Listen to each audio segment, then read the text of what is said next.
slogan até diz assim: crescer até a última casa. É ter no coração o desejo de chegar com a pregação do Evangelho até a última casa do nosso bairro. É Deus abrir as portas da última casa da fronteira de Nilópolis com Anchieta. A gente tem que ter o desejo de chegar lá. E esse é o objetivo do GECEL e a importância. Porque ter meta, irmãos, é o que vai nos motivar. Se a gente não tem objetivo, a gente faz por fazer, a gente está se reunindo, mas não tem mais aquela motivação, não tem mais aquela energia. Mas a gente vai trabalhar com metas, porque as metas são importantes para nos motivar. E como é que a gente vai dividir o nosso curso? A princípio, irmãos, a gente vai fazer 12 encontros aqui na igreja. Eu estou pegando todo o modelo que o Distrito de Nova Iguaçu está fazendo e a gente vai trazer para cá. 12 encontros. Nesses 12 encontros vão ser 9 aulas que a gente vai dar só a teoria. A gente vai ser igual uma aula de escola dominical. A gente vai falar, explicar a visão e depois a gente vai ter 3 encontros em que a gente vai fazer a prática. A gente vai se reunir aqui ou lá em cima, vai fazer igual você ia na casa de alguém. Sentar em círculo, junto e fazer um GECEL aqui. É como se fosse um estágio. A gente vai treinar aqui e depois a gente vai pensar em ir para os lares. Quarta-feira, às 19h30. Hoje a gente está fazendo sexta-feira porque quarta-feira teve o culto do ponto de pregação. Então, mas o nosso objetivo é fazer quarta-feira, às 19h30. A gente vai providenciar uma apostila. Vamos ver aí, para trazer isso a nível de custo zero ou custo bem pequeno para os irmãos. Eu esqueci de papel, Adriana, depois traga o nome do pessoal. Estou pegando. Está pegando, grande eficiência toda. Traga um papel e caneta ou um gravador, irmãos. Porque a intenção não é vocês virem para cá e voltar para casa, mas é aprender, é guardar mesmo o negócio. E como eu já falei aqui uma vez, numa citação do reverendo Hernandes Lopes, ele diz que o papel mais amarelo, a caneta mais gasta, ela vale mais do que a nossa memória. Porque a gente ouve e às vezes, muitas vezes a gente esquece. Então não é para só ouvir e esquecer. A importância é você guardar. Então anota, grava, faça de tudo para reter aquilo que a gente vai estar expondo nesses dias aqui.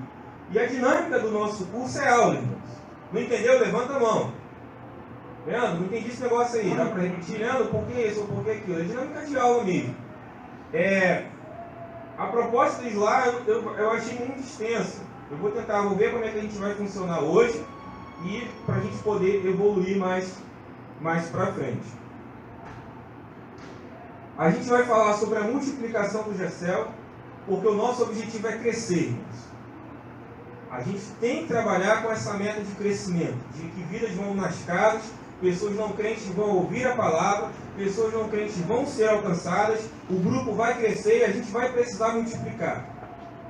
E a gente vai explicar como é que vai funcionar esse processo de multiplicação dos grupos. E eu quero que vocês se entendam dessa maneira, como engrenagens. Somos nós que vamos fazer esse projeto funcionar. Cada um aqui é diferente, somos pessoas de idades diferentes, nem todo mundo é oficial da igreja, condições financeiras, gênero, tudo diferente, mas todos são igualmente importantes. Eu sei que se eu chegar de repente para a Juliana e falar, Juliana, vai ser a líder do GECEL, ela fala, não, eu não quero. Mas de repente ela é alguém que vai estar lá como secretária, auxiliando o líder do trabalho. De repente alguém não vai querer ser o líder, não vai querer ser o secretário. Mas ela vai ser a pessoa que vai motivar alguém da igreja a participar desse trabalho. Então todos têm a sua devida importância. Todos são igualmente importantes. E depende de nós, irmãos, debaixo da graça de Deus, fazer esse trabalho funcionar. Nós somos as engrenagens, tá? E se entender que nós somos as colunas. A gente entendendo a visão, a gente entendendo como é que funciona o trabalho, a gente vai ter a condição de sustentar para que esse trabalho cresça. Mais para frente a gente vai falar sobre os inimigos do GECEL. E quando a gente entender a visão, Alguém pode vir depois e querer pegar o bonde andando e já sentar na janela e falar, não, vamos fazer isso. Você fala, não, não vamos não. Porque a coluna do GECEL é essa aqui, o trabalho funciona assim, assim, assim. É não permitir as corrosões, como a Ana Luísa está lendo no livro lá da Igreja Desviada. É não permitir que o projeto, que a ideia inicial, ela se desgaste, que ela se perca, mas que a gente consiga conservar aquilo que vai ser passado durante esses dias. A gente vai ter aí, como eu falei, 9 aulas. Na primeira aula, que é hoje, a gente vai falar, está fazendo essa introdução e vai falar sobre a grande comissão que Jesus nos deu, que é fazer discípulos. A gente vai reconstruir isso hoje. A gente vai falar de uma igreja com propósito, os propósitos, quais devem ser os verdadeiros propósitos da igreja. A gente vai explicar o que é o GECEL, que é grupo de crescimento, evangelização e unidade. Antes era grupo de crescimento, edificação e unidade. A visão mudou. E é importante a gente frisar isso para focar, para ressaltar a questão da evangelização. O objetivo é ganhar almas. O objetivo é alcançar não crentes. E esse grupo vai funcionar com esse propósito. A gente vai explicar como funciona a reunião do GECEL. A gente vai explicar a estrutura do GECEL, aquilo que eu falei. O líder, o secretário, o anfitrião e o não crente. A gente vai trabalhar isso aí. A gente vai falar das importâncias das metas para a liderança do GECEL. Vai explicar o processo de multiplicação do GECEL, que vai ser em 2 aulas. E a gente vai falar dos inimigos, do inimigo do GECEL vitorioso. Já para adiantar, um deles é o não querer crescer. Porque a gente vê, às vezes, o grupo está crescendo, está tão bom. A gente já se conhece, já sabe quem é, cada um já tem o seu lugar marcado, então a gente às vezes se acomoda. Mas a gente vai ver e entender que essa acomodação, que esse não desejo de crescer, essa não multiplicação, isso mata o trabalho. Então a gente precisa ter essa ideia. E como ali eu já frisei, a gente vai ter 3 encontros em que a gente vai mostrar o GECEL na prática. Bom? Alguma dúvida? Alguém quer falar alguma coisa? Não? Posso fazer um teste surpresa? Então vamos lá, irmãos. A aula 1. A grande comissão, fazer discípulos. Essa é a missão da igreja. Fazer discípulos. E a gente precisa entender isso, assimilar muito bem isso, que Deus tem confiado essa missão a mim e a você como sua igreja. O que Deus não deseja? A gente precisa entender que Deus deseja muito mais do que a gente não vive uma vida de pecado. A gente precisa entender que Deus não deseja muito mais que a gente conquiste as suas promessas. A gente precisa entender que Deus não deseja, irmãos, que a gente conheça a verdade de Deus, que a gente seja cheio do Espírito Santo de Deus e que a gente guarde isso para a gente. Deus não deseja isso. Que a gente seja ilha, sabe? Isolado. Eu alcancei a salvação e estou muito bem aqui. Eu alcancei a graça de Deus, eu estou vivendo uma vida boa beça com Deus, mas sou eu. A gente precisa entender que Deus deseja que eu viva uma vida cristã contagiante. Eu preciso me preocupar em alcançar pessoas. Eu preciso me preocupar em levar a mensagem de boas novas. Eu preciso me preocupar em anunciar o Evangelho de Deus ao não crente, ao meu vizinho, à minha manicure, a pessoa onde eu compro as verduras, o cara que pega o trem comigo todo dia. Eu preciso me preocupar de contagiar, de compartilhar aquilo que eu tenho ouvido, aprendido e vivido nesse lugar. Por que Deus deseja isso? A gente tem essa resposta lá em 2 Pedro 3,9. O que diz lá? Alguém sabe de cabeça? Sabe não? Vou escutar isso aqui. Ó. O Senhor não demora em cumprir a sua promessa, como julgam alguns.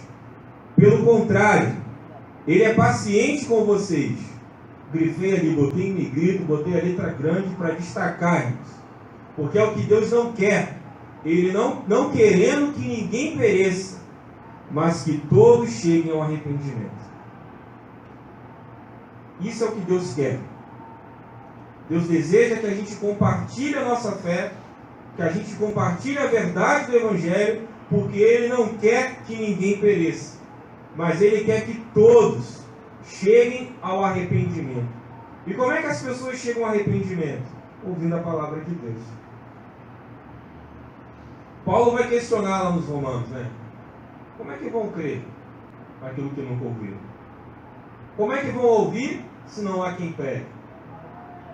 E como é que ninguém vai se não forem enviados?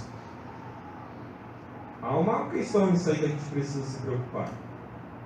Então Deus quer que as pessoas cheguem ao arrependimento. Deus quer que o vizinho, o traficante, o atribulado lá que te oprime, te perturba, Deus quer que esse cara se converta. Mas a igreja precisa pregar a mensagem de arrependimento. E a gente vê que as últimas palavras de Jesus aos seus discípulos, um pouco antes dele ser levado aos céus, ele fala isso aí, ó. Então, Jesus aproximou-se deles e disse: foi-me dada toda a autoridade no céu e na terra. Guarda isso aí que eu grifei ali, que eu botei em negrito, a letra está maior. Portanto, vão e façam discípulos de todas as nações, batizando-os em nome do Pai, e do Filho, e do Espírito Santo, ensinando-os a obedecer o que eu lhes ordenei.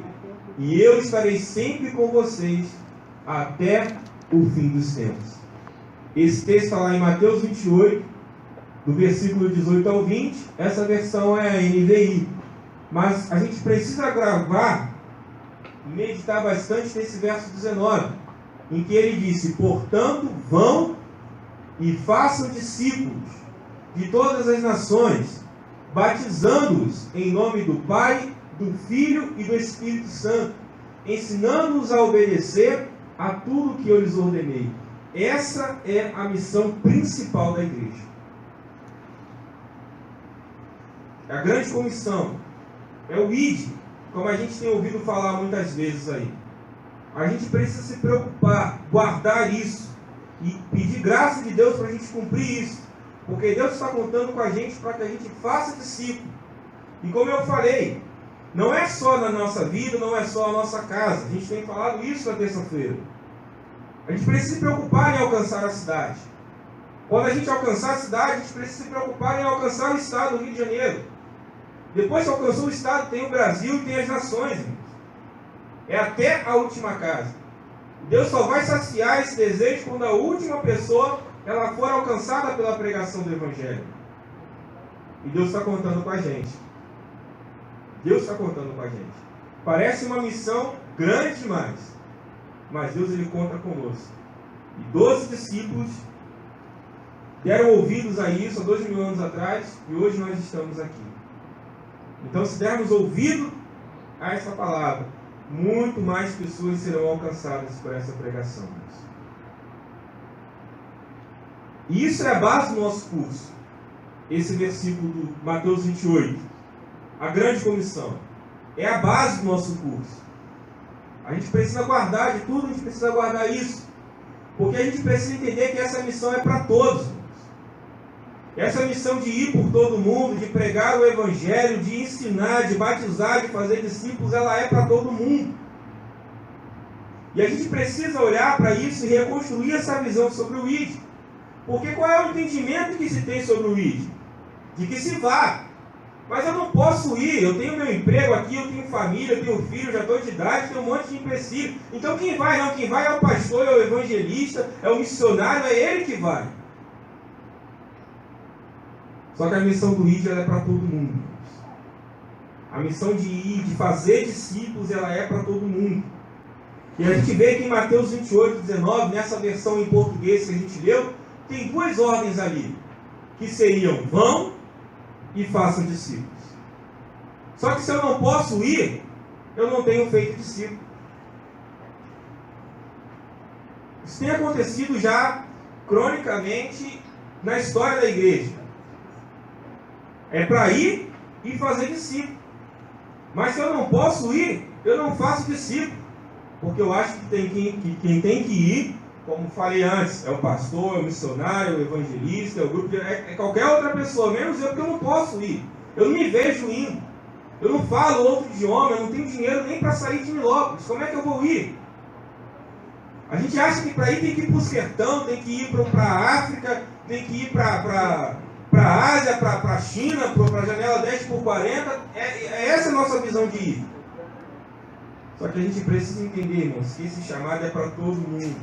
Você aceitou a Cristo, você se recebeu a Cristo por Senhor e Salvador. Você faz parte da igreja do Senhor. Deus está contando contigo para que você faça discípulo. Só que a gente vai olhar no texto original, a gente não tem duas ordens. Quando a gente vai olhar o grego, só tem uma. Só tem um verbo lá, que é faça discípulo. Desse bloco de texto que a gente leu, a ordem que está ali principal é faça discípulo. Não há uma predominância em ir, não há uma preocupação de ir. A preocupação de Jesus é faça discípulos. É para que nós venhamos a fazer discípulos. O verbo ali no grego, no texto grego correspondente a ir, não está no imperativo, ou seja, não tem uma ordem ali. Jesus não está dizendo vão. O verbo lá está no particípio, que é um tempo verbal que é como se fosse uma ação já finalizada. E dá a entender aquilo ali, tendo ido, façam discípulos. Essa é a missão que Deus deu para nós. Fazer discípulos. Indo, façam discípulos. Qual é a ideia do texto? Enquanto eu estiver caminhando, eu vou fazendo discípulos. Enquanto eu estou vivendo aqui, eu estou fazendo discípulo. No meu caminho para a escola, eu estou fazendo discípulo. No meu caminho para o trabalho, eu estou fazendo discípulo. Nos meus contatos das redes sociais, estou fazendo discípulo.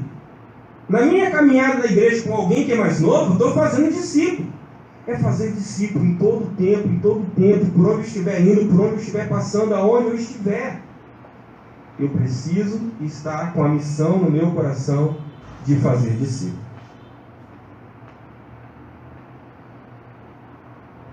Essa é a grande ordem. Façam discípulos enquanto estiverem indo, onde vocês estiverem. Aqui em Nilópolis, irmãos. É na tua casa, é na tua escola, é na tua rua, é com os mais novos na igreja, é no mercado onde o Marcelo trabalha, é na escola onde a Juliana estuda, é no local onde você trabalha, onde você estuda, no teu círculo ali social. A gente precisa ter essa preocupação. Entender que eu não preciso ir aonde eu estou. Eu sou chamado a discipular pessoas.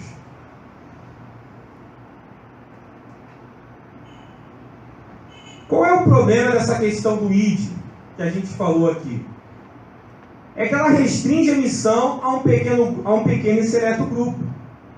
A ideia de muita gente é que quem tem que ir é quem? Volto a dizer, quem tem que ganhar alma? É o pastor, é o evangelista, é o missionário, é o cara que está na África, é o cara que está lá no Timor-Leste, no meio dos Xingus, na Amazônia. Essa é a ideia. Restringe a missão.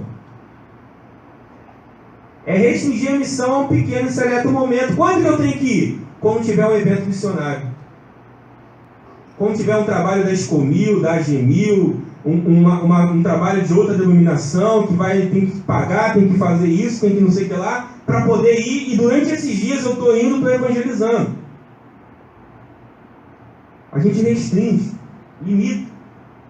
Há uma superficialidade na missão, que é somente de ir pregar. A gente sai para evangelizar e a gente nem sabe do que é feito dessas vidas. A gente gera filhos e larga ele num cestinho no meio da rua, espera que alguém cuide. Fica superficial. A gente às vezes só está indo, só está orando por quem está indo, mas não está preocupado em cuidar, não está preocupado em discipular, não está preocupado em consolidar, e a gente precisa ter essa preocupação. E há uma superficialidade na vida cristã do indivíduo. Tem muita gente que acha que ser cristão, que o seu viver cristão é vir para a igreja nos dias de culto, irmãos. O cara dá o dízimo, o cara já, cumprir minhas metas. Vem no culto de ceia, participa da programação e tal. Ele é um bom cristão, ele está aqui, traz o seu quilo para ação social, às vezes dirige um trabalho, participa de algo, ele acha que está bom. Deixa a missão superficial. Por quê? Porque na cabeça dele quem tem que ir?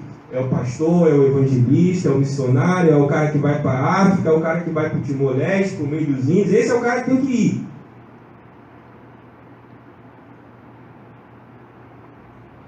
E a gente vê que quando a gente para pensar no que eu tenho que fazer discípulo, enquanto eu estiver indo, eu entendo que a missão ela é para todos, inclusive para mim.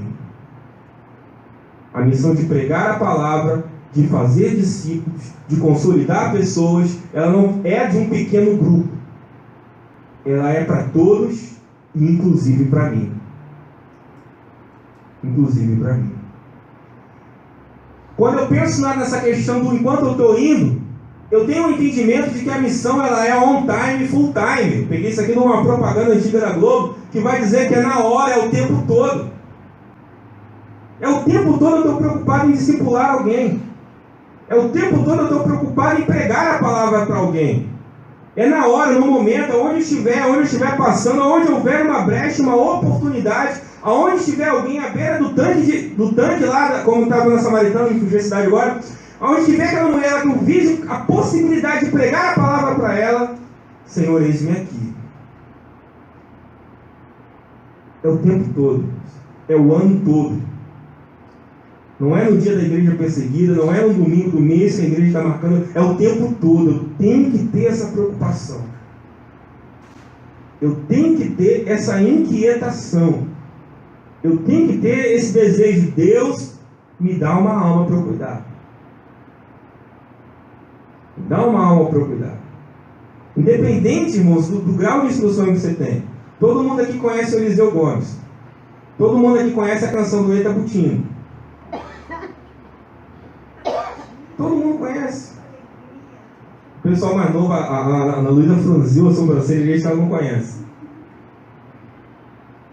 Mas a canção vai dizer: o pastor lá está preocupado, que vai vir alguém importante lá para assistir o culto, o irmão só fala Eita Butino. Não, minha, estou confundindo as canções também. Não, Eita Butino não. Tem uma canção lá que tem um cara que fala errado, eu não lembro agora da letra certa. Não lembro se é Eita Butino, me fugiu, não preparei isso para falar. Mas tem uma canção que fala, o pastor está preocupado com o cara. E quando uma pessoa se converte, um irmão que fala errado, fala grota, fala tudo errado, ele cola nessa pessoa e o pastor fica preocupado, fala, esse cara nunca mais vai voltar na igreja. Só quando o pastor vai conversar com essa pessoa que o irmãozinho colou lá, o irmão está firme com Jesus, porque ele fala que aquilo que o irmãozinho falou para ele, o pastor nunca falou no seu sermão. Então não é questão de preparo intelectual, é alma, irmãos, é coração, é ser cheio do Espírito, é o desejo de cuidar de uma vida para Deus. Então todo mundo pode fazer, eu só preciso entender que essa missão ela é minha.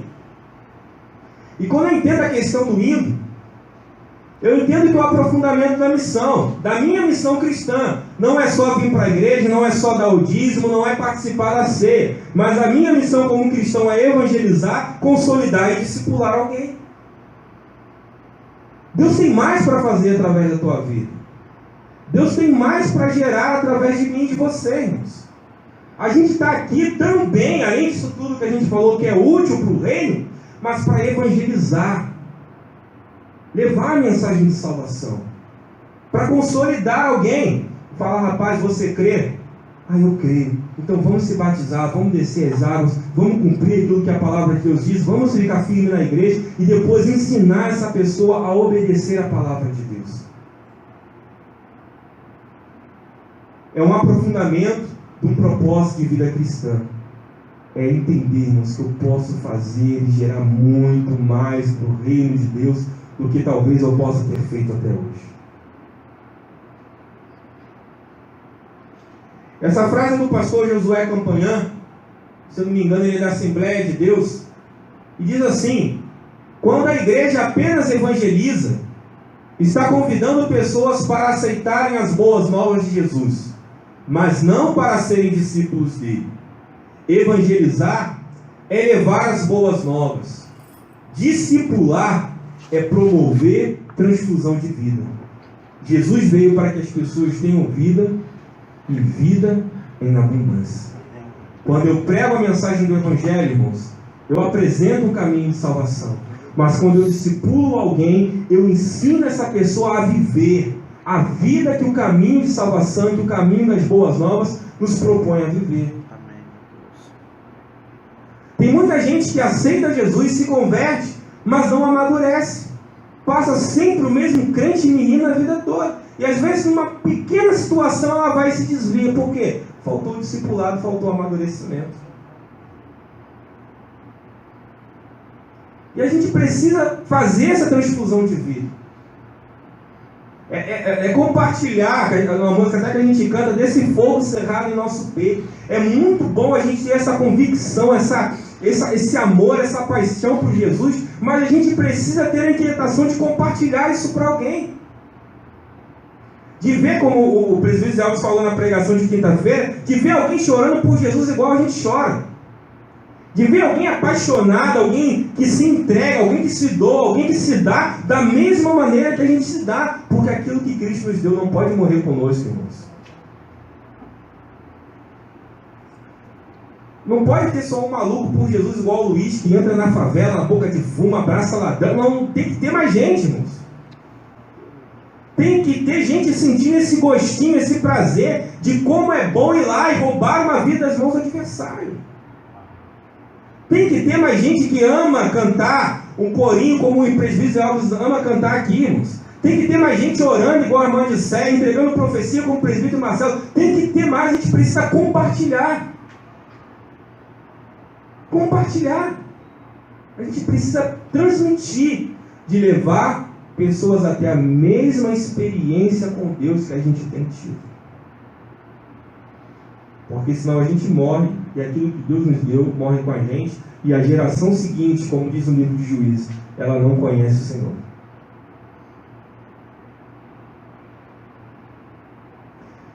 Somos chamados para fazer discípulo. Mas o que é um discípulo?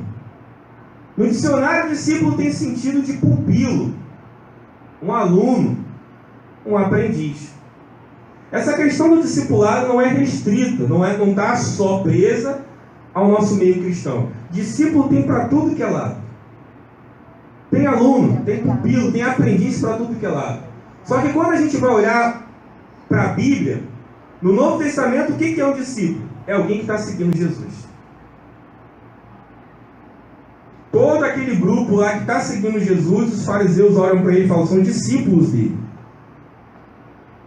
O Pedro está lá na fogueira, se esquentando lá, e ele está falando, e alguém fala, rapaz, você é igual a ele, você é deles, porque você fala igual a ele. Você se veste igual a ele. Pedro está tão impregnado do comportamento, daquilo que ele aprendeu, que não tem como esconder. Isso é um discípulo. Biblicamente, é um seguidor de Jesus. E qual é a ideia de discipulado? É seguir atrás dele. É seguir atrás dele. É andar por suas pegadas. É andar junto. É fazer o que ele faria. Tirando morrer na cruz, porque ninguém mais precisa morrer e o nosso se entregar, se sacrificar numa cruz seria a coisa mais absurda a fazer, porque não teria valor e sentido nenhum. Todo o resto a gente é convidado, a gente é vocacionado a fazer. Então a gente precisa seguir a Ele e levar pessoas a segui-lo. A gente precisa entender que a ideia do autor sagrado, dos evangelistas, discipulado, é isso aí, é comer a poeira dos pés do mestre. É estar tão perto dele que aonde ele está, é ir atrás. O mestre vai na frente e o discípulo vai atrás. A poeira vai subindo e eu estou lá. Estou comendo. Comendo no sentido de estar tão perto que tudo aquilo que ele faz, eu estou respirando, estou ingerindo, estou aprendendo. E a gente precisa disso. Porque discipulado, a gente vai falar mais à frente, mas deixa eu já me adiantar, discipulado é convivência, irmãos. É seguir as pegadas. Os discípulos, Jesus não fez mais nada além disso. Ele conviveu. Ele conviveu com os caras. E isso já foi o suficiente para que eles fossem discipulados. A ideia é essa.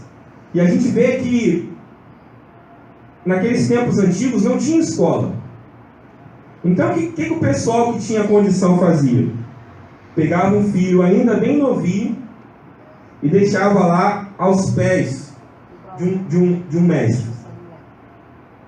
E esse mestre ele ia andando e ia falando. Ele ia passeando pelo jardim e ia falando. E a criança ela ia atrás ouvindo e aprendendo. Ela ia olhando e ela ia assimilando. E quando chegasse no final de um período, ela já estava sendo discipulada. Porque vem pelo ouvir, vem pelo observar, vem pelo reproduzir. E a gente precisa seguir os passos de Jesus e a gente precisa conviver com outras pessoas para que outras pessoas sigam os mesmos passos que estamos seguindo. Como é que faz discípulos? Como fazer discípulos? Dietrich Bonhoeffer, que é um teólogo, se eu não me engano, ele é alemão.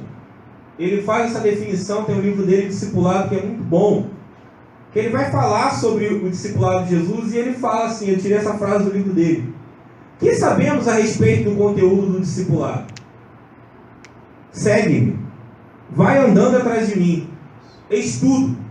Segui-lo, eis uma coisa sem conteúdo. O que a gente vê nas Escrituras? O Mateus está sentado lá na coletoria de impostos e Jesus fala para ele, segue-me. O Mateus larga tudo e segue Jesus. O Pedro e João, os caras estão lá à beira do mar, lá pescando, e Jesus fala, olha, vinde após mim e eu vos farei o quê? Pescadores de homens. Os caras se levantam, largam tudo aquilo que tem e vai atrás de Jesus. E não tem, eu estava pensando, às vezes a gente começa com uma linguagem que tem se falado recentemente, a gente gourmetiza muito o negócio. A gente cria uma aura em torno do discipulado, como se tivesse... Irmão, discipulado é conviver. É ir atrás. Eu falei isso com a Ana Luísa. Já está acontecendo, a gente fica... Mas não, já está acontecendo. Só que a gente precisa seguir. A gente precisa conviver. Jesus passou lá e falou, segue. Os caras seguiram Jesus. Só que às vezes a gente não quer seguir. Então a gente precisa entender que não tem dentro da palavra uma coisa muito sobre discipulado. O que tem sobre discipulado na palavra é isso. Segue-me. É seguir Jesus e levar outras pessoas a nos seguir, seguindo a Jesus. Isso que a gente precisa fazer. Assim que a gente faz discípulo. Levando pessoas a seguir Jesus. Levando pessoas a copiar Jesus. Tem aí como é que é o Douglas Gonçalves? Jesus copia. É copiar, é ser cópia. É reproduzir.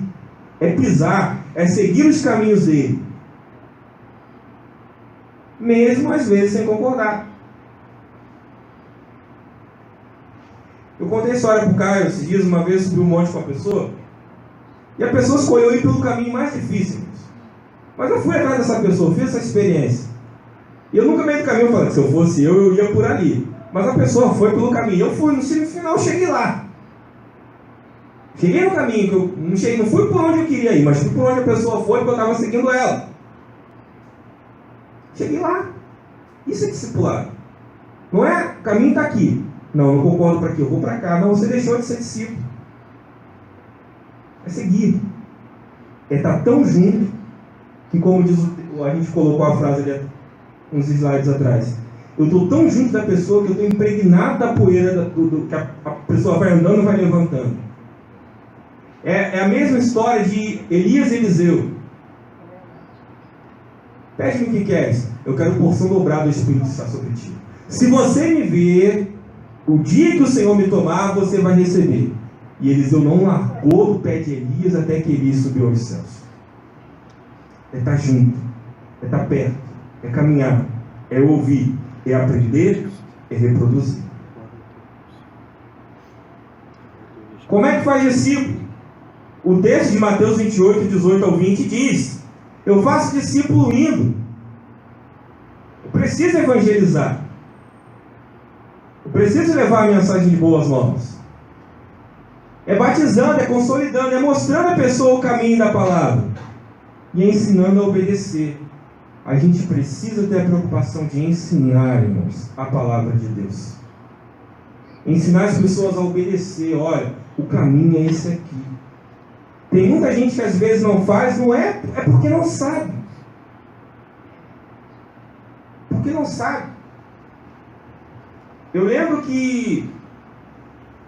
sempre lembro daquela música do Lázaro, né, que ele vai falar da família, ele fala: a gente nasceu assim, a gente cresceu assim.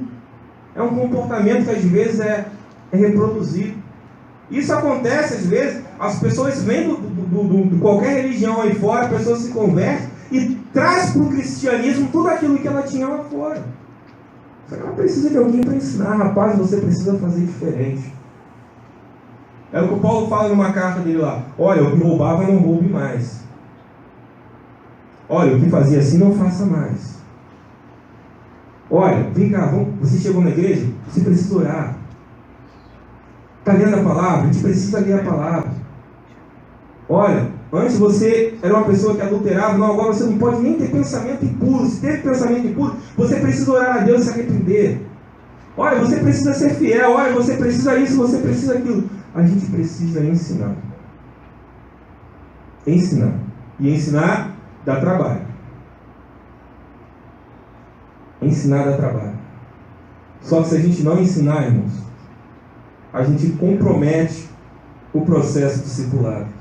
E o objetivo do nosso curso é nos preparar para isso. Para ir, evangelizar, para consolidar pessoas, conduzir pessoas a esse caminho do batismo, a se firmar na igreja e ensinar essas pessoas a obedecer a palavra de Deus. Tem uma outra frase aí do evangelista Phillips, que ele vai dizer que o discipulado cristão é um relacionamento de mestre e aluno baseado no modelo de Cristo e seus discípulos, no qual o mestre reproduz também no aluno a plenitude da vida que tem em Cristo, que o aluno é capaz de treinar outros para que ensinem outros. Amém, Jesus. Para pensar, isso me chamou a atenção quando eu fiz meu trabalho de seminário, de conclusão, que eu fiz sobre um trabalho sobre discipulado. Jesus, ele queria transformar o mundo. Ele queria que a mensagem alcançasse o mundo. Mas ele não sai pregando o mundo. Ele escolhe um pequeno grupo, trabalha esse pequeno grupo, para que esse pequeno grupo pudesse compartilhar essa mensagem. E às vezes a gente falha nisso, que a gente quer alcançar o mundo. Como dizia a minha avó, é dar um passo maior do que a perna. Só que é muito mais fácil eu trabalhar a vida de uma pessoa, e essa pessoa trabalhar a vida de mais uma pessoa, e essa mensagem vai sendo compartilhada, quando a gente vê, uma nação inteira ela foi alcançada.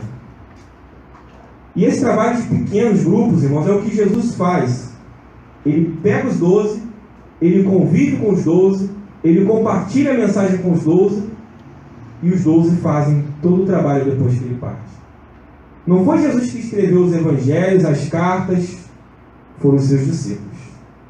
Ele fez o trabalho tão bem que os seus puderam ensinar a outros, e 2000 anos depois, a gente está aqui como fruto desse trabalho. Então é eu aprender tão bem, tendo condição de ensinar outras pessoas a seguir Jesus, a serem cristãs, biblicamente, pessoas que vivem a palavra, pessoas que amam a palavra, pessoas que reproduzem a palavra de maneira tão graciosamente perfeita, que depois que eu partir, essa pessoa ela vai ter condição de continuar, de ensinar, de alcançar outras pessoas. Esse é discipulado. Não é gerar filho e deixar ele. Aceita Jesus, aceita, beleza? Agora se vira.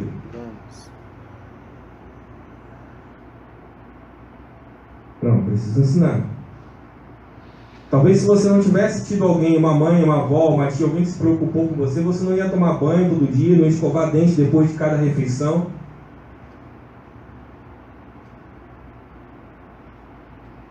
A gente precisa de alguém para ensinar. Na nossa vida em geral é assim. Na vida espiritual não é diferente. Certamente, o discipulado não está relacionado a uma compreensão da pessoa de Cristo ou de um sistema doutrinário, ou ainda um conhecimento religioso da graça ou do perdão. E, na verdade, tais coisas são contrárias ao discipulado. Deixa eu parar aqui. Discipulado, irmãos, não é pegar alguém, jogar dentro de uma classe de escola dominical, ensinar para ela o que é trindade, o que é graça, o que é fé, o que é perdão. Não é, como o texto fala ali, não é a pessoa ter uma compreensão teórica. Teoria. Ela conhece, mas ela não vive. Isso é danoso. Isso é nocivo, é prejudicial ao discipulado. Porque tem gente que acha que sabe. Mas como diz o Hernandes Lopes, tem luz na cabeça, mas não tem fogo no coração. A teoria não foi vivida, não foi praticada. Ela sabe. Ela até reproduz. Mas ela não vive. A gente precisa entender que discipulado é mais. Por isso que é preciso a importância do caminhar junto. Tá junto. Ó, o caminho é esse aqui. Tem que fazer assim. Ó, não. Você está orando um pouco, cara. Não, ó, essa tua oração aí, não, a gente precisa orar assim. É viver. O discipulado é comprometimento com Cristo, considerando o cristianismo sem discipulado como sendo um cristianismo sem Jesus, não passando de uma ideia, de um mito. O discipulado é comprometimento com Jesus. A gente precisa ter a preocupação de levar pessoas a estarem comprometidas com Cristo, comprometidas com o Evangelho, com o reino de Deus. O tempo passa, às vezes você não está mais presente, mas você está comprometido com Jesus e você continua naquela caminhada que alguém te ensinou. Eu lembro de quando eu era adolescente, meus pais nunca deixaram eu beber e nem fumar. Nunca. Meu pai, eu acho até uma coisa interessante. Meu pai bebia e fumava, mas ele não permitia que eu viesse a beber e fumar. Festa de Natal, eu vinha da rua e ele já chegava, vem cá, ia cheirar minha boca para ver se eu tinha tomado algum álcool, alguma coisa na rua. E longe deles, irmãos, eu não cheirava, não usava droga, não bebia e não fumava. Eu lembro que a gente estava indo para Guadalupe a pé e os meninos, naquela época o cigarro de baile estava em moda, um rapaz lá puxou um cigarro de hortelã do bolso e falou, fuma aí, cara. Eu falei, não, tá doido. Tá doido. Meu pai e minha mãe estavam longe, mas mesmo longe da presença deles, eu não fazia aquilo que eles tinham me ensinado. Por quê? Trazendo para a nossa realidade, é estar comprometido com Cristo. Eu vou fazer, não é porque o pastor está, não é porque os presbíteros estão, não é porque minha liderança está, não é porque meu pai está, porque minha mãe está, ou porque senão eu não vou ganhar isso, não vou ter aquilo, não vou ter direito a isso, não.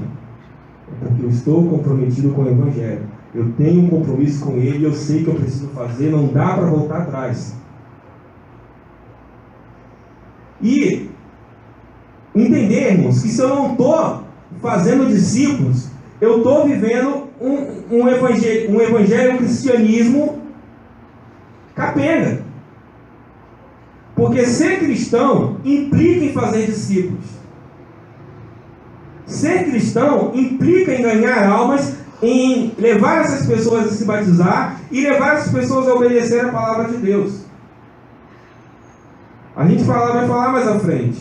Na monografia eu até coloquei isso. A gente precisa disso. A gente precisa de alguém que nos ensine e a gente precisa de alguém a quem ensinar. Nesse processo a gente cresce, a gente amadurece. Se eu não sou ensinado por ninguém, eu sou um menino. Eu não cresço. Como eu já falei até em algumas outras ocasiões, eu improviso. Eu invento um cristianismo, à minha maneira. Mas quando eu sou ensinado por alguém, eu aprendo certo. E quando eu tenho alguém para ensinar, eu estou dando continuidade à minha missão. Isso é cristianismo. Isso precisa ser um ciclo contínuo, irmãos. Um ciclo contínuo. A gente vê isso na palavra e a gente precisa ver isso nas nossas vidas. São 8h35. Alguém quer falar alguma coisa? Vocês estão muito aí. Gilmar está dando umas cabeçadas. Alguém quer falar alguma coisa, irmão? Fala, Elaine. Qual a diferença entre ser seguidor e ser discípulo? Vamos para a palavra. A gente vai ver lá que em vários momentos da palavra havia uma multidão que seguia Jesus. Eles estavam seguindo Jesus e Jesus até dá uma palavra dura para eles, porque ele fala assim: olha, vocês estão me seguindo por causa do pão que eu multiplico, por causa do milagre que eu faço. Mas aí ele diz: olha, eu sou o pão vivo que desceu do céu. Quem não comer da minha carne e não beber do meu sangue não tem parte comigo. E o texto vai dizer que as pessoas se escandalizam com aquela mensagem. E o que elas fazem? Elas vão embora. Mas os discípulos, os verdadeiros discípulos, estão ali. E Jesus fala a mesma palavra dura para ele: e vocês não vão embora também não? E o Pedro vai e fala: Senhor, para onde iremos nós, se só tu tens a palavra de vida eterna? Seguir Jesus, seguir o caminho do Evangelho, muita gente segue por interesses.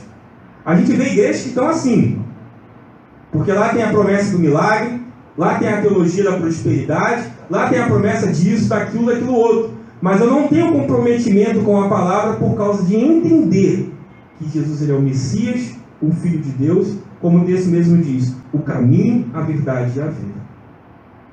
Essa é a diferença da questão do seguidor e do ser discípulo. O seguidor não tem compromisso, o discípulo tem. O seguidor está ali por interesse, o discípulo não. Ele está ali porque ele entende que o Senhor é o caminho da vida. O seguidor está ali e daqui a pouco não está mais. O discípulo não, ele vai e vai, se preciso for, até o fim.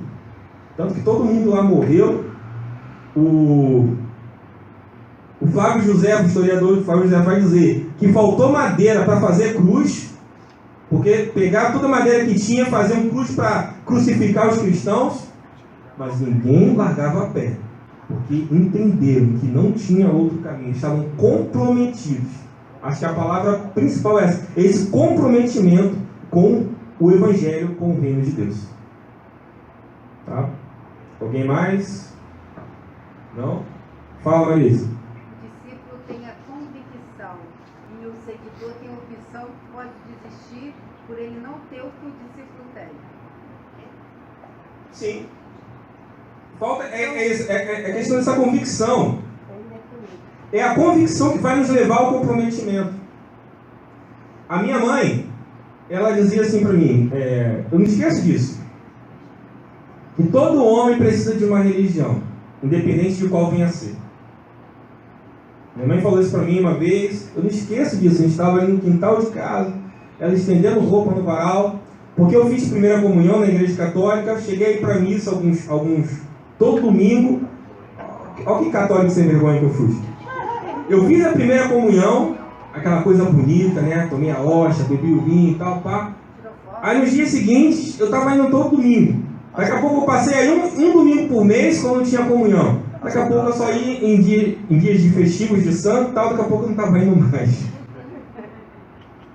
E minha mãe falou para mim, preocupada com essa minha ausência, com esse vácuo na minha vida religiosa, ela falou: meu filho, todo homem precisa de uma religião, independente de qual venha a ser, porque o homem precisa ter um caminho e tal. E a gente vê que assim, que eu parei, eu estou enrolando aqui que eu me perdi porque eu entrei nessa história. A convicção. Exatamente, Marisa, obrigado. A gente precisa entender que falta muito isso, é a convicção. Eu estou e eu não volto atrás. Por quê? Porque eu entendi que fora de Jesus não há palavra de salvação. Fora de Jesus, Ele pode me dar quanto Ele pode não me dar. Não tem problema. Eu estou comprometido com Ele. Eu não estou seguindo a Ele pelo que Ele pode me dar ou por que Ele pode fazer. Eu estou comprometido com a mensagem dele. Eu estou fazendo aquilo que ele... Eu estou cumprindo, eu estou seguindo as pisadas dele. Eu estou indo por onde ele andou. Eu estou fazendo o que ele fez. Eu estou cada dia mais me parecendo com ele. Essa é a grande diferença.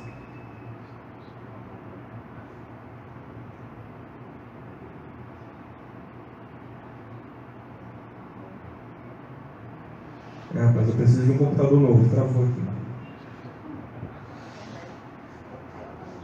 Fala alguma coisa aí, Adriano. Destrava o computador.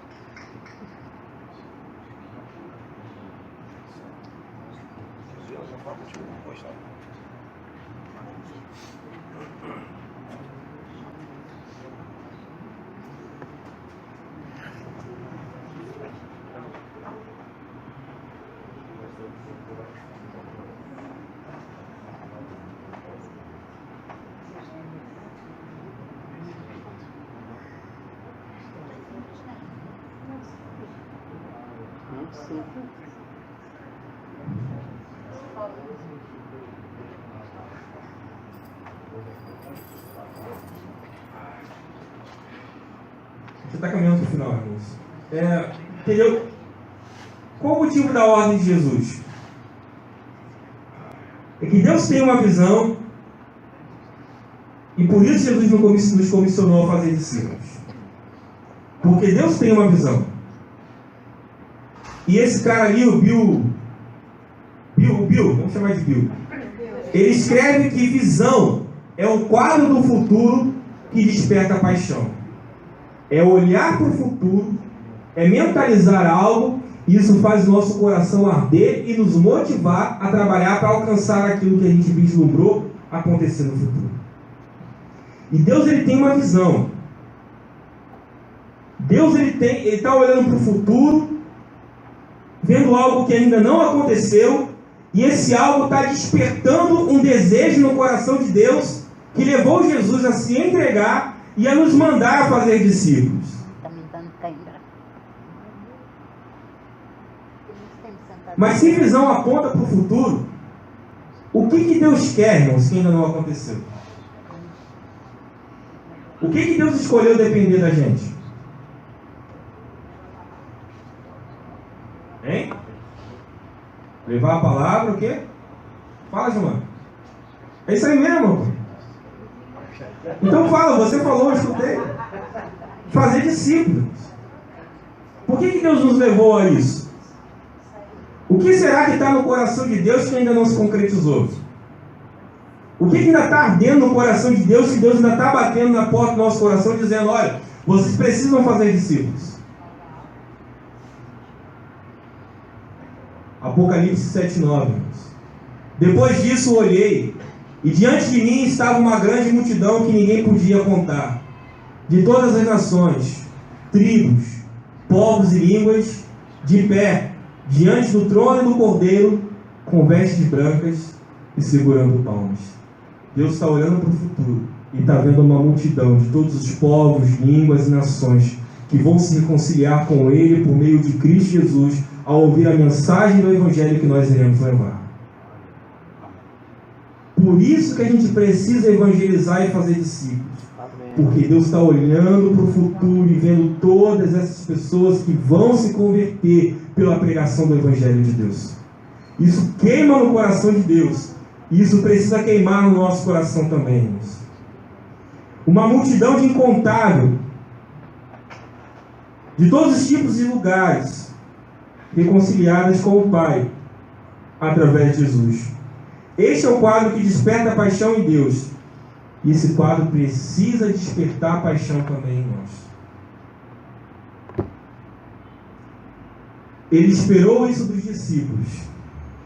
E Ele espera isso também de nós ainda hoje.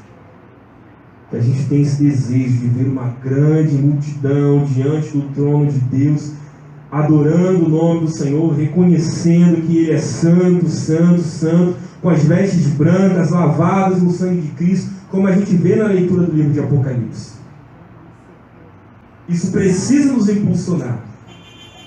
Isso precisa nos levar a nos comprometer. Isso precisa fazer o nosso coração arder, irmãos.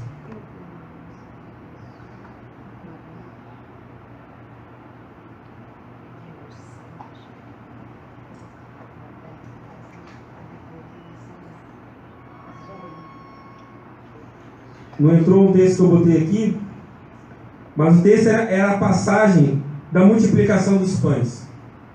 Jesus viajou de barco e ele chega em um determinado lugar. Quando ele desce do barco, ele vê uma multidão. Prejuízo Alves pregou isso aqui também. E quando ele olha aquela multidão, Jesus ele se move de íntima compaixão. E ele vê ali um bando de ovelha que não tem pastor. E o desejo dele é ir ajudar. Ele vai lá, ele ensina, ele prega, ele cura. E o tempo vai passando, a hora está avançada, está todo mundo com fome, mas qual é o pensamento dos discípulos? Jesus, manda esse povo embora. Está tarde já. Jesus fala, não, dá vocês de comer. Aí eles começam a pensar, a fazer conta. E a gente fala, Jesus, mas nem 200 denários bastaria para saciar a fome desse povo. Você está inventando ideia, está arrumando trabalho. A gente está aqui contigo também o dia todo, a gente também está com fome, não tem nem para a gente. E 200 denários, irmãos, era um ano inteiro de trabalho. Imagina você pegar um ano de salário, um ano de salário e ter que investir na obra. Os discípulos estão fazendo essa conta. Jesus está vendo pessoas a ser ajudadas. Essa é a paixão de Jesus. Mas os discípulos estão vendo problema. Ganhar alma, irmãos, ganhar vida dá problema. É procurar problema. Porque é gente que precisa ser ajudada, é gente que precisa ser tratada. Você já está cheio de problema na tua vida, mas Deus quer te arrumar mais. De uma maneira que vai valer a pena. Porque como a gente tem falado aqui, a gente está trabalhando para ganhar, para mudar vidas pela eternidade. E a missão de Jesus, ela confronta as nossas prioridades.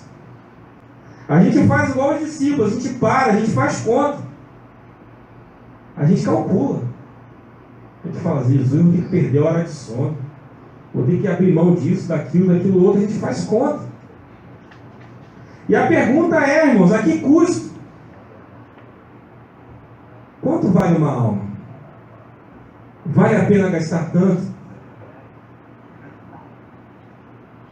Se a gente olhar friamente, a gente acha que não. Mas se a gente olhar na perspectiva de Deus, a gente vai ver que vale muito, muito a pena.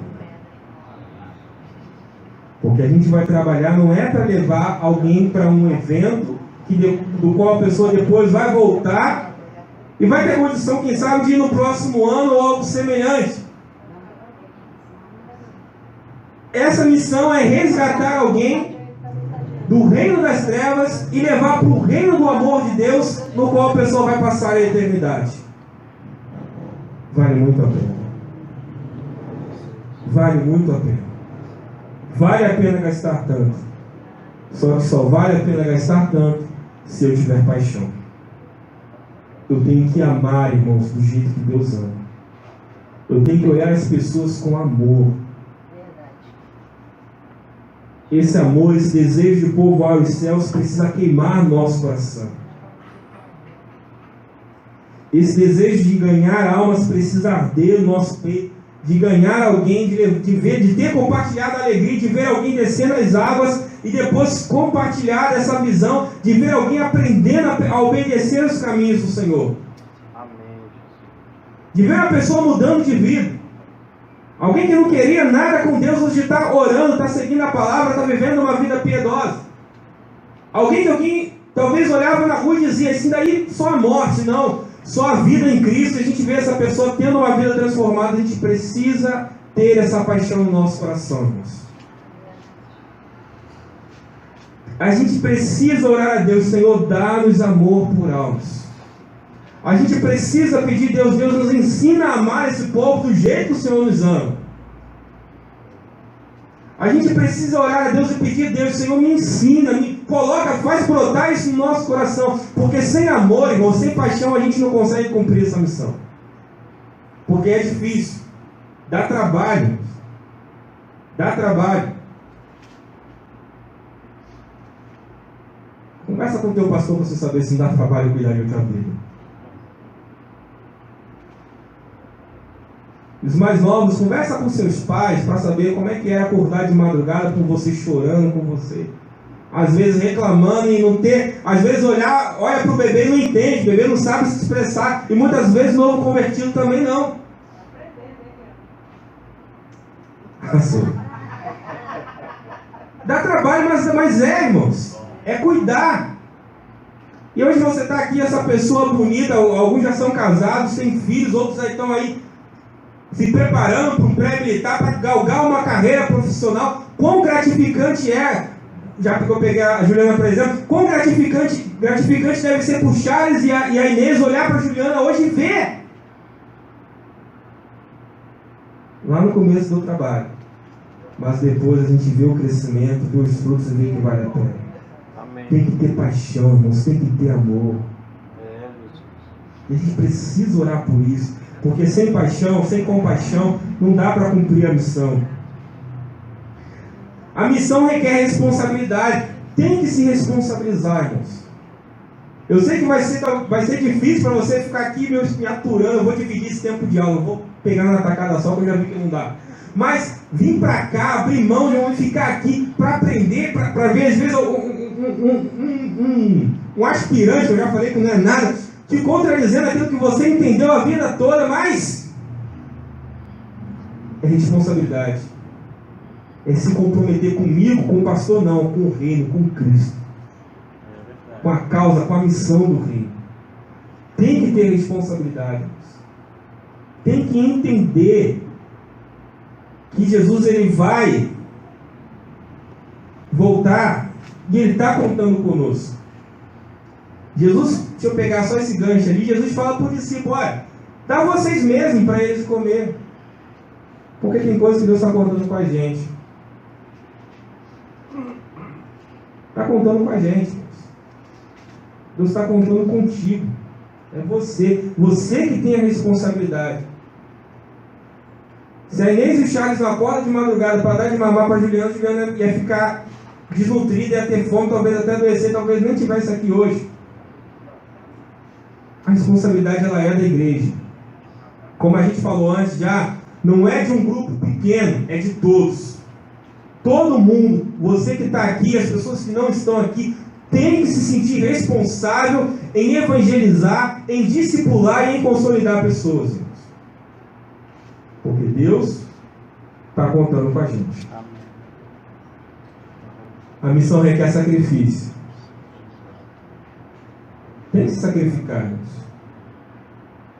A gente às vezes coloca dinheiro no bolso, a gente perde hora de sono, perde dia de folga, a gente gasta o único dia de descanso que tem para ir lá.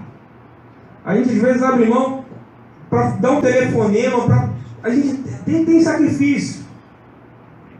Mas a gente precisa entender, pela paixão, pelo amor que vale a pena.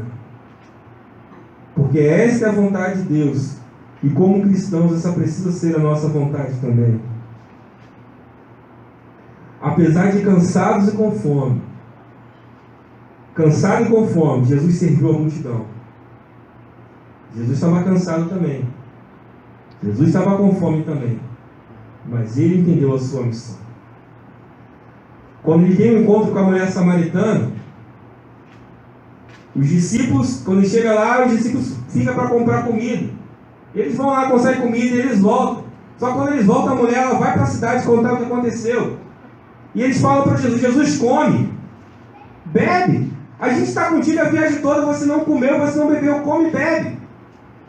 E a resposta de Jesus é, eu tenho para comer uma comida que vocês ainda não conhecem. Que comida é essa? É fazer a vontade de meu Pai. Ele quer sacrifício. Eu vou estar com fome. Eu vou estar com sono e cansado. Mas tem que acordar de madrugada para dar o de mamar para o nenê. Porque a responsabilidade é nossa. Como igreja, a responsabilidade, ela é nossa. Requer estratégia, irmãos. Jesus não vai atender a multidão, ele coloca lá em grupos, ele faz toda aquela logística lá, divide esse pessoal aí. O que a gente tem? Ó, a gente só tem 5 pães e 2 peixinhos. Traz esse negócio para cá, dá graça ao Pai, multiplica. E Jesus alimenta a multidão, mas tem que ter estratégia, ainda sobrou. Porque, irmãos, na obra de Deus não dá para ser as coisas feitas de qualquer maneira. Vamos aí, vamos ver o que vai dar. Aí vai. Não dá. Tem que ter estratégia, tem que ter preparo. Preparo espiritual e preparo organizacional. Da gente saber o que vai fazer. Como é que funciona esse negócio do pequeno grupo? A gente vai para o lado. Como é que é isso? Tem que ter estratégia. Jesus teve estratégia, Deus teve estratégia, Josué teve estratégia, os profetas tiveram estratégia. Nós precisamos ter estratégia também.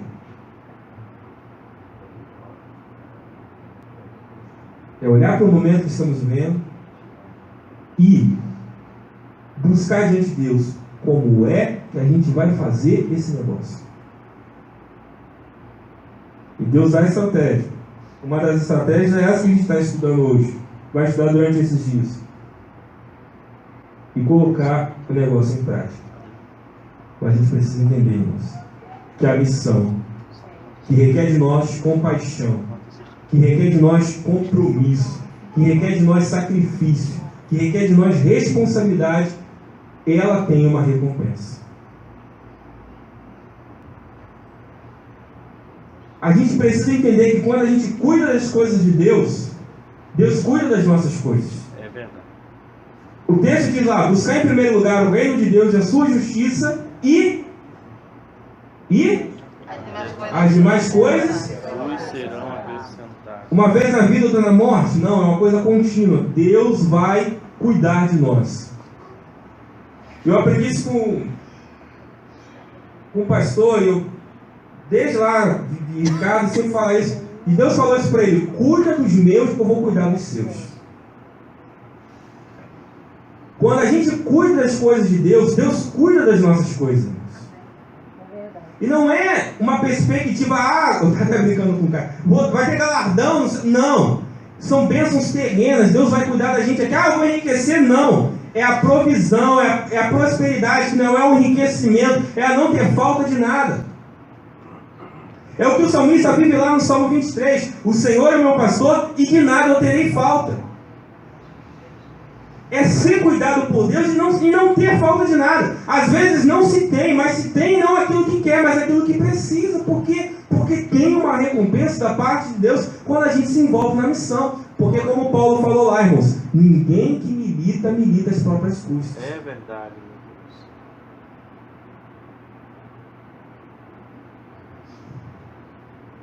Tem recompensa. Vou fazer por interesse? Não. Eu vou fazer porque eu sou salvo em Cristo, porque eu sou discípulo, sou comprometido, mas eu sei que tem lá um negocinho lá. Uma das frases das sabedorias da minha sogra é que Deus não perde ponto para ninguém. O nosso trabalho, o nosso esforço no Senhor, assim falou Paulo, ele não é vão. Não é vão. Semearemos e colheremos na obra do Senhor. Amém? E aí? Alguém quer falar alguma coisa? Prometo a vocês que eu não faço mais isso de ir numa tacada só, porque eu já vi que não dá. Fala aí, irmãos. Podem perguntar para nós orarmos.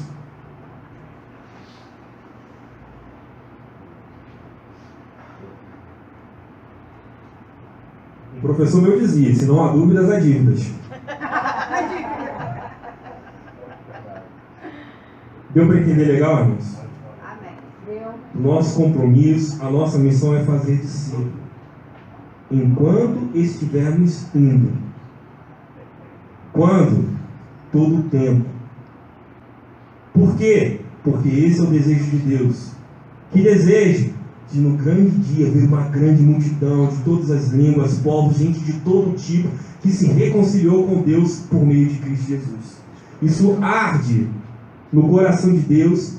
Deus confiou essa missão aos discípulos e há a expectativa de Deus que isso também arda isso venha arder no nosso coração, irmãos. É tempo de crescer e crescer até a última casa. Esse lugar vai ficar pequeno, amém? Vamos comprar a quadra da Beija-Flor de Nilópolis, vamos vamos ganhar, irmãos.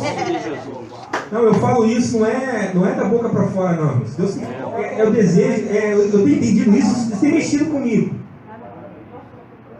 Não é só para acabar, não, mas é ter um espaço para ver pessoas se convertendo. A gente precisa chorar por isso, arder isso no nosso coração. Pode falar, Elaine. Pode parecer uma pergunta idiota? Fala para ela, José, que não tem pergunta idiota. Ele já me falou já, que não tem pergunta idiota. Mas ainda assim, de repente para alguém pode parecer uma pergunta idiota. Vamos fazer discípulos de...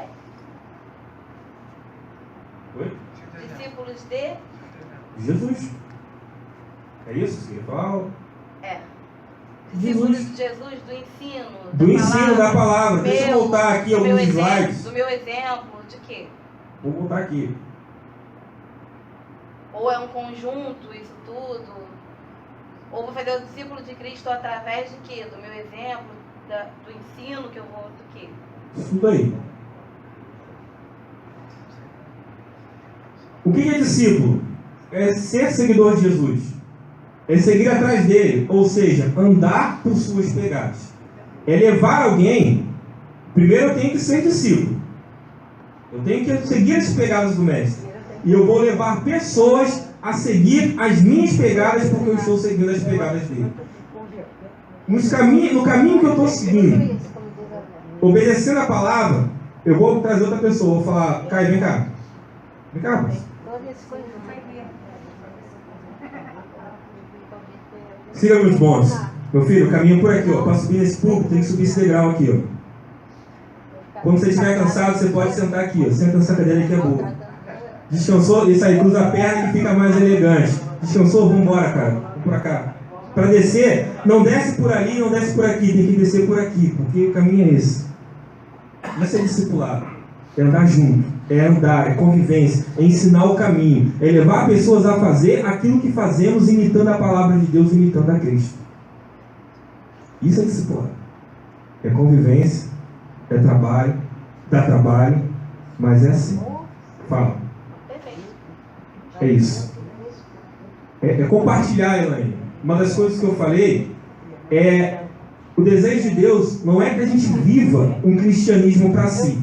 Tipo, eu tô salvo, eu tô bem, então tá legal. Não, é ter o desejo de compartilhar. Aquilo que eu estou vivendo com Deus, eu preciso passar para outras pessoas. Eu preciso levar a pessoa a se comprometer com Ele como eu estou comprometido pela palavra. É ensinar. É caminhar, como a gente fez aqui, é caminhar. É caminhar. Mas, a meu bel prazer, não. Eu aprendi com ele e hoje eu estou levando outras pessoas a seguir o mesmo caminho. Pode falar, pastor. O evangelho do pastor Marcos, capítulo 5, versículo 21, diz assim: ensina o discípulo no caminho que deve andar, para amadurecer no vacilo. Essa parada aí, irmãos. Mas é exatamente isso. Mas é isso. Isso é algo que parece assim, tão simples, mas é algo que é tão forte que a gente precisa procurar a fazer. Vou deixar você falar, Luiz. A gente precisa procurar fazer. Eu tenho... eu já sou uma pessoa chata, mas nesses dias eu tenho sido mais chato ainda. De vez em quando eu cato um jovem aí pelo pé, vem cá, vamos conversar aí. Tem que compartilhar, irmãos. Tem que ensinar. Eu tenho orado a Deus, contei um jovem aí na rua, fui conversando com ele, eu falei, o que fizeram por mim, eu estou fazendo com outras pessoas. Isso é discipulado. Ah, vamos para um lugar, tem que ter um retiro. Não tem que ter, é conviver no caminho. É no dia a dia. É vindo para o culto, irmãos. É na caminhada. Por que eu venho com a Bíblia todo dia para a igreja? Porque me ensinaram que, rapaz, você precisa andar com a Bíblia. Por que eu venho... Hoje não, eu estou de calça jeans. Por que eu venho no culto, os jovens pegam no pé? Por que você vem toda alinhadinha? Tá? Porque eu fui ensinado assim, os homens precisam ter assim. Por que você lê a palavra? Por que você faz... Porque eu fui ensinado assim. Por que eu não falto o culto? Até falei isso com os jovens já. Porque eu fui pastoreado por alguém que pagava para alguém para tirar serviço para ele por um compromisso de estar no culto, irmãos. É convivência, não é... vou voltar a falar aquela coisa gourmetizada, né? Tem que ter isso, vamos montar. Não tem que ter, muitas vezes vai ter, mas é da convivência no dia a dia, no discipulado. Somos chamados para marcar a vida de pessoas, irmãos. Fala, Luiz. Não, eu só queria deixar um exemplo. Nós fizemos um trabalho de evangelismo em Alcobaça uma semana. Aí a garota que buscava a gente lá embaixo, em Alcobaças, e levava a gente, ela foi barrada, ela não pôde mais. Eu sei que o primeiro rapaz que nós evangelizamos, ele aceitou Jesus. E eu convidei ele a andar com a gente. Então durante uma semana que a gente passou em Alcobaça, esse rapaz ele ficou com a gente uma semana. Entendeu? Ele andou com a gente uma semana, ele levou a gente tudo para o Porto de Fundo. Ele mostrou todos os vientos da Alcobaça, de Chapadão. E assim, estava com a gente durante uma semana inteira. Assim, eu acho que o discípulo, todos nós somos discipulados por alguém. Mas eu também acho que a pessoa que nos discipulou mostra um pouco as nossas características dele. Sim. Entendeu? Porque assim, discípulo de Jesus, discípulo do diabo. A gente via que Jesus estava ali com 12, tentando ensinar aqueles 12 a andar no caminho dele, mas tinha fariseu do outro lado querendo arrumar confusão o tempo todo com o discípulo dele também. Então assim, a minha pergunta hoje para nós, igreja, é: será que uma igreja que não faz discípulo, que não discipula ninguém, ela pode ser chamada de igreja de Cristo Jesus? Não pode. A gente falou isso aí, tem um slide aqui, eu vou mandar isso aqui para vocês, fala para isso. Um cristianismo sem Jesus, cadê? Tá ali. O discipulado é comprometimento com Cristo, considerando o cristianismo sem discipulado como sendo um cristianismo sem Jesus. Se não tem discipulado, é um cristianismo sem Jesus. Por quê? Porque Jesus nos ensina a discipular. Cristianismo sem Jesus não passa de uma ideia, um mito, uma corrente de pensamento ou qualquer coisa assim. E a gente está sendo vocacionado a mudar. E a gente vai fazer isso tudo num trabalho de pequeno grupo, irmãos, no GECEL. A gente vai ganhar pessoas, a gente vai evangelizar pessoas, a gente vai ensinar o caminho de salvação, a gente vai levar pessoas ao batismo, e no pequeno grupo essas pessoas vão aprender a obedecer a palavra, a reproduzir aquilo que estamos fazendo. Amém? Vamos vir para aqui para frente, vamos orar, que o Marcelo já está ali, daqui a pouco o Marcelo está deitando no banco. Cansado, né?